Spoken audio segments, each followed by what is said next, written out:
Hello friends, welcome to my channel the science house. और environment class 10 इस chapters में पढ़ेंगे लोग। तो चलिए हम लोग स्टार्ट करते हैं। सबसे पहले इसका जो चैप्टर है उसका नोट्स अलग सब मिलेगा आपको इस चैनल पे। और इन्वायरमेंट का क्लास 10 का, ठीक है, ये एनसीईआरटी का पूरा कैप्चर किया गया है। उससे रिलेटेड मतलब जो भी मतलब पैरा है वो कैप्चर किया गया है। और इन्वायरमेंट आवर इन्वायरमेंट का मतलब होता है हमारा वातावरण, हमारा चारों तरफ में जो जो मतलब आते हैं, जैसे वातावरण और इन्वायरमेंट उसी को कहते हैं। The environment includes our physical surrounding like air, water bodies, soil and all the organism such as plants, animal, human beings and micro organism. जैसे कि इन्वायरमेंट क्या इन फिजिकल सराउंडिंग इंक्लूड करते हैं हमारे बीच, जो कि एयर हो गया, वाटर हो गया, बॉडी हो गया, ये सब ह्यूमन बींग्स और माइक्रो ऑर्गेनिज्म ये सब आते हैं हमारे चारों तरफ। जैसे कि हमारे चारों तरफ एयर रहता है, ठीक है, स्काई में वाटर प्रेजेंट रहते हैं, अर्थ में, ठीक है, वाटर बॉडी प्रेजेंट रहते हैं, सॉइल होते हैं, ये सब मतलब इन्वायरमेंट में ही आते हैं या इन्वायरमेंट में ही प्रेजेंट रहते हैं। और ये फिजिकल सराउंडिंग इंक्लूड करते हैं, ये नेचर से ही मतलब नेचर में ऑलरेडी अवेलेबल ये सब रहते हैं। ओके, तो सॉइल आता है, तो सॉइल ये सब मतलब प्रेजेंट रहते हैं। उसके बाद से है biodegradable and non biodegradable waste. Biodegradable का मतलब होता है वो मतलब सब्सटेंस जो कि सड़ जाए, डिकम्पोज हो जाए। एंड नॉन बायोडिग्रेडेबल का मतलब होता है वो सब्सटेंस जो कि नॉन डिकम्पोज नहीं हो, नहीं सड़े, नहीं गले। Biodegradable those material which can be broken down into the non-poisonous substance in nature in due to courses of time by time the action of microorganisms like certain bacteria are called biodegradable waste। यानी वो एक ऐसा material जो कि time पर time by time मतलब ज़्यादा समय तक छोड़ दिया जाए तो वो डिकम्पोज हो जाए, इस पर बैक्टीरिया लग जाए, ठीक है, उसी को हम लोग मतलब वेस्ट हो जाए, उसी को हम लोग क्या कहते हैं, बायोडिग्रेडेबल वेस्ट कहते हैं। ठीक है, बायोडिग्रेडेबल कहते हैं। एग्जाम्पल पेपर हो गया, वेट हो गया, ग्रास हो गया, फ्रूट्स हो गया, लिप्स हो गया। अगर मतलब बायोडिग्रेडेबल जो होते हैं ना, उसमें से कोई भी मतलब रिलेटेड मटेरियल होता है उसको आप छोड़ दीजिएगा बहुत दिनों के लिए, तो होता क्या है कि वो उसके बाद से जाकर देखिएगा तो उसमें से स्मेलिंग आने लगता है। उसमें क्या हो जाता है, बैक्टीरिया लग जाता है, फंगस लग जाता है, मतलब ऐसे ऐसे तरह के बैक्टीरिया, प्रोटोजा एंड फंगस ये सब लग जाता है। इस तरह से वो स्मेलिंग बहुत डर्टी स्मेलिंग आता है। उसी को हम लोग कहते हैं बायोडिग्रेडेबल सब्सटेंस या वेस्ट। ठीक है, तो those material which can be broken down, ये broken down into a non poisonous substance. एक तरह का नॉन पॉइजनस सब्सटेंस है, इसमें पॉइजनस नहीं होता लेकिन बैक्टीरिया इस सब लग जाते हैं। ये वेस्ट होता है, वेस्ट मटेरियल होता है। जैसे कि इसमें पेपर आ गया, वाइट आ गया, ग्रास हो गया, फ्रूट्स हो गया, लिप्स हो गया, इसमें बहुत सारे आते हैं, फूड हो गए, ठीक है। एंड नॉन बायोडिग्रेडेबल है, जैसे कि यहाँ पे फिगर में देख सकते हो कि दिखाया हुआ है non biodegradable waste, the waste material which can not be broken down into non poisonous और harmful substance in nature is called non biodegradable substance या वेस्ट। यानी नॉन बायोडिग्रेडेबल वेस्ट उसको कहते हैं, वो एक ऐसा मटेरियल जो कि डिकम्पोज ना हो, किसी भी पॉइजनस से, किसी भी बैक्टीरिया से हार्मफुल नहीं हो, वेस्ट नहीं हो उसी को नेचर में, तो उसी को हम लोग नॉन बायोडिग्रेडेबल कहते हैं, जो कि नहीं सड़े, नहीं गले, जिसको मतलब कोई भी कोई भी वे, जैसे कि कोई भी मटेरियल उसको रख देने के बाद 2-3 दिन बाद वो डिकम्पोज नहीं हो, उसी को हम लोग नॉन बायोडिग्रेडेबल कहते हैं। उसके बाद से है ecosystem. And ecosystem is a self contained unit of living things. जीव जंतुओं का एक क्या है, सेल्फ कॉन्टेनेंट है ecosystem. Plants, animals, decomposers and their non living thing environment, soil, air, water and ecosystem needs only the input of sunlight energy for its functioning. Example grassland and forest, mountain, pond और like sea। ये सब मतलब जितने भी examples हैं ये सब ecosystem में आते हैं। इकोसिस्टम मतलब क्या, clean environment, no waste material in, मतलब इकोसिस्टम में कोई मतलब गंदगी नहीं, इकोसिस्टम मतलब होता है इको फ्रेंडली होता है, इको सिस्टम होता है, इसमें एकदम क्लीननेस होना चाहिए, ठीक है। और ये लिविंग थिंग्स का एक अपना एक कंटेंट होता है कि हम कैसे इकोसिस्टम बनाएं या कैसे इकोसिस्टम को सुरक्षित रखें, इन्वायरमेंट को अगर क्लीन रखिएगा तो उसी को हम लोग कहते हैं इकोसिस्टम। जैसा अब उसके बाद से है ग्रास लैंड और फॉरेस्ट, अ माउंटेन यानी पहाड़ी हो गया, पोंड हो गया, ग्रास हो गया, ग्रास लैंड यानी धरती का जो ग्रास होता है, घास जिसको बोला जाता है, और फॉरेस्ट हो गया, जंगल हो गया, ये सब क्या है एक तरह के इकोसिस्टम्स में अवेलेबल होते हैं, ये इकोसिस्टम के एग्जांपल्स हैं, ठीक है। अनदर थिंग्स ये हैं कि हमारे आयोडीन इन जनरेशन में, आयोडीन टाइम्स में क्या होता है, इकोसिस्टम को बहुत मतलब वेस्टेज कर चुके हैं, हमारे इन्वायरमेंट को गंदगी मतलब वेस्ट कर दिया गया है, इन्वायरमेंट को पॉल्यूशन के अकॉर्डिंग, पॉल्यूशन के थ्रू वेस्ट किया जा रहा है, ठीक है। और वेस्ट मटेरियल इधर उधर बिक के वाटर को मतलब इन्वायरमेंट को एक तरह से बोल सके तो वो अभी के जनरेशन में क्या हुआ है, वेस्ट कर चुका है, लोग बर्बाद कर चुका है। कंपोनेंट्स ऑफ इकोसिस्टम, इकोसिस्टम का एक मतलब कंपोनेंट्स होता है जो हर किसी का भी हर चीज़ का कंपोनेंट्स होता है, वैसे इकोसिस्टम का भी क्या होता है, कंपोनेंट्स होता है, जिसमें होता है abiotic and abiotic components of an ecosystems और non living components of an ecosystem includes the physical environment like soil, water और etc. एबॉटिक कंपोनेंट्स उसको कहते हैं इकोसिस्टम में जो कि नॉन लिविंग थिंग कंपोनेंट्स हो, ठीक है। और ये क्या करता है, फिजिकल इन्वायरमेंट इंक्लूड करता है, जैसे कि सॉइल हो गया, वाटर हो गया, एयर हो गया, ठीक है। मतलब एबॉटिक का मतलब होता है नॉन लिविंग थिंग और बॉटिक का मतलब होता है लिविंग थिंग। तो जिस इकोसिस्टम में आपको कंपोनेंट्स में नॉन लिविंग थिंग लिखा है, इसमें नॉन लिविंग थिंग कंपोनेंट्स वो जिसमें जान नहीं हो, जिसमें प्राण नहीं हो, जैसे सॉइल हो गया, वाटर हो गया, एयर हो गया, etc. बॉटिक कंपोनेंट इकोसिस्टम है, तो the batik components of an ecosystem is a community of organisms like plants and animals.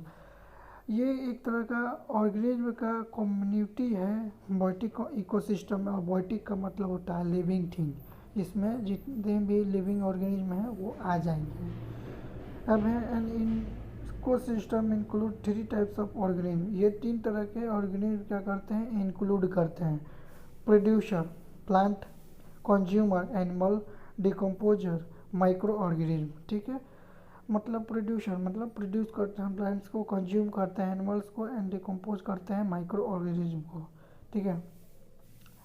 एक तरह से एसएसटी में आपको पढ़ने को मिलेगा बॉटिक और बायोटिक रिसोर्स को, ठीक है। तो एबॉटिक में बहुत मतलब सिर्फ नॉन लिविंग थिंग्स आ गए, ठीक है।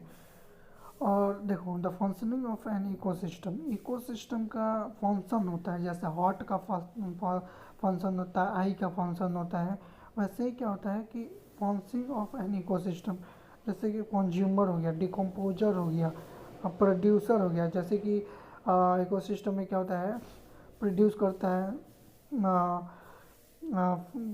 प्रोड्यूस से कंज्यूमर, कंज्यूमर से डिकम्पोजर, जैसे कि कोई भी, ठीक है। अब उसके बाद से है फूड चैन,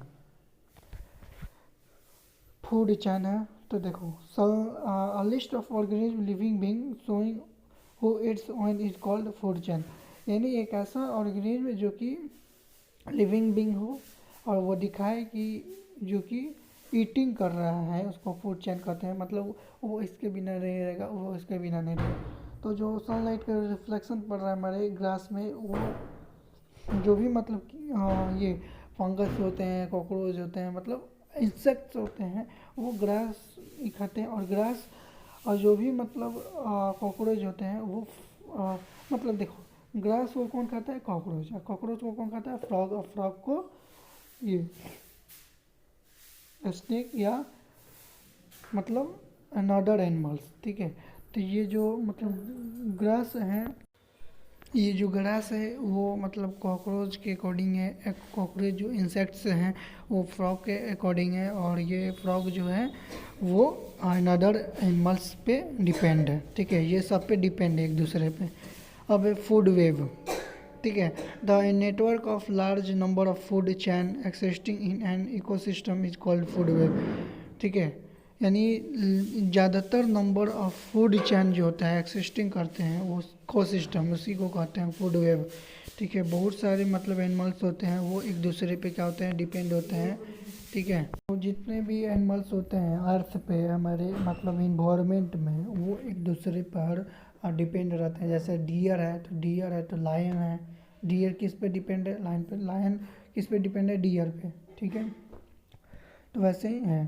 अब है ट्रॉपिक लेवल्स, ठीक है, trophic levels the various level in a food chain at which the transfer of food takes place are called trophic level, यानी एक ऐसा लेवल जो कि फूड चैन में क्या होता है, फूडों का मतलब ट्रांसपोर्ट होता है, टैक्स होता है उस एक जगह पे, जो कि हम लोग ट्रॉपिक लेवल कहते हैं। फर्स्ट में आता है सेकेंडरी प्रीडेटर, ठीक है,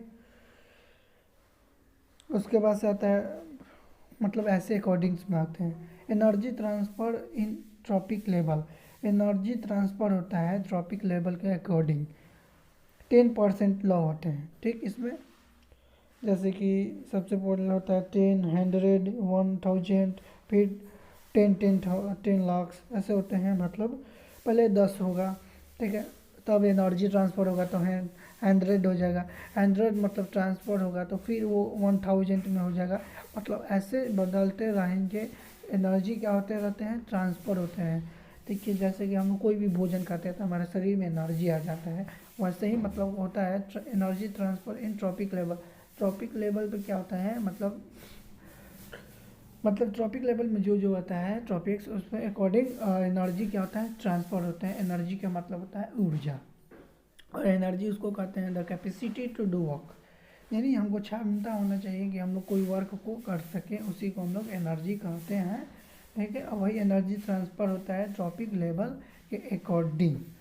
अब उसके बाद से है जैसे कि इसमें सर्कल किया गया है 10% लॉ होता है उसमें, ठीक है, only 10% law and after then 100 transfer to then after 100 gram and against 1000 and after then 10,000 okay, ऐसे होता है। फिर उसको ट्रांसफर होता है तो वो डबल हो जाता है।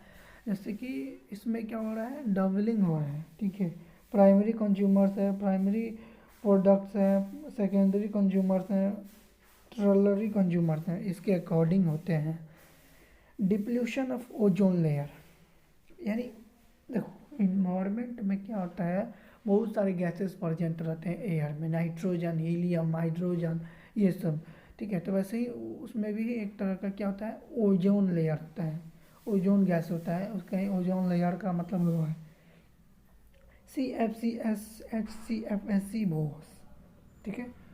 Stratosphere, solar radius, ozone layer, tropic transport, depletion and oxygen, sunlight का रिफ्लेक्ट जो पड़ता है ओजोन पर, तो देखो O3 ओजोन होता है, O3 ओजोन का मतलब सिंबल क्या होता है, O3 होता है, ठीक है। ओजोन इज द, इसको बोल सकते हैं कि ओजोन क्या है, एक तरह से मतलब इन्वायरमेंट का एक पार्ट है, मतलब उसका एक मतलब इन्वायरमेंट में एयर का एक पार्ट है, ठीक है। एयर में बहुत सारे गैसेस होती हैं, उसी में से एक है ओजोन गैस या ओजोन लेयर का हो, ठीक है। उसका डिप्लीशन होता है, O2 है, और सॉरी O2 का है O3 प्लस CFCS, ओके। इन दोनों के बीच में क्या होता है, रिएक्शन होता है, जैसे केमिकल रिएक्शन हम लोग देखे थे लोग, तो केमिकल रिएक्शन में भी एक नया सब्सटेंस फॉर्म्ड होता है, तो वैसे ही होता है O3 CFC के होता है, तो O2 प्लस O होता है, ठीक। इन दोनों में रिएक्ट होगा तो इसके बाद से कि CFC SCFS भोसेस हार्मफुल UV रेजेज, ये जो स्काई ब्लू कलर का दिख रहा है वो एक तरह का हार्मफुल है रेजेज है, meaning the garbage we produce, ठीक है। The household waste is called garbage, यानी हम लोग household waste is called garbage, यानी किसी भी मतलब वो जो भी मटेरियल्स है उसको हम लोग स्टोर कर लें, ठीक है, उसी को कहते हैं हाउस होल्ड का मतलब क्या, हाउस कोई भी सब्सटेंस को, कोई भी मटेरियल को स्टोर कर लेना, उसी को हम लोग गार्बेज कहते हैं। To get rid of this we should follow the scientific methods those are recycling, preparation of compost, incineration, landfill, sewerage treatment.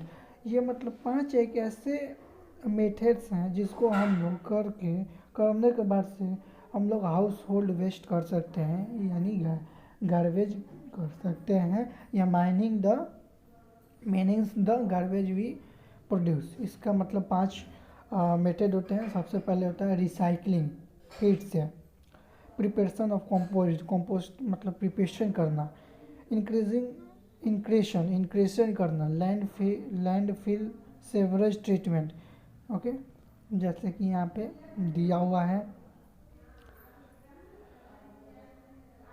1000 degree Celsius है इंक्रेशन जो फिगर में दिया था। लैंडफिल, सीवरेज ट्रीटमेंट,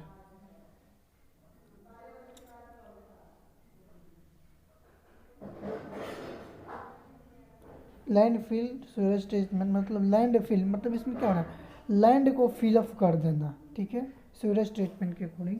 और लैंड को क्या करना, धरती को क्या करना, फिलअप करना। फिलअप यहाँ पे लिखा है लैंड फिल, मतलब क्या, फिल मतलब क्या होता है, भरना, ठीक है, रिक्त स्थानों को भरना, जैसे आता है क्वेश्चन में, ऐसे ही फिल मतलब क्या होता है, मतलब भरना। यहाँ पे बताया गया ये अर्थ है, इसके अंदर कुछ नहीं है, इसके अंदर हम लोग फिलअप कर दिए लोग, तो उसी को कहते हैं sewerage landfill sewerage treatment, उसी को हम लोग बोलते हैं, ठीक है। अब उसके बाद से आता है, तो यहाँ पे मेरा वीडियो ख़त्म हो चुका है। तो अच्छा लगे तो लाइक सब्सक्राइब कर दीजिएगा। इसका नोट्स आ जाएगा तुरंत, जल्द ही आएगा इसका नोट्स, इसलिए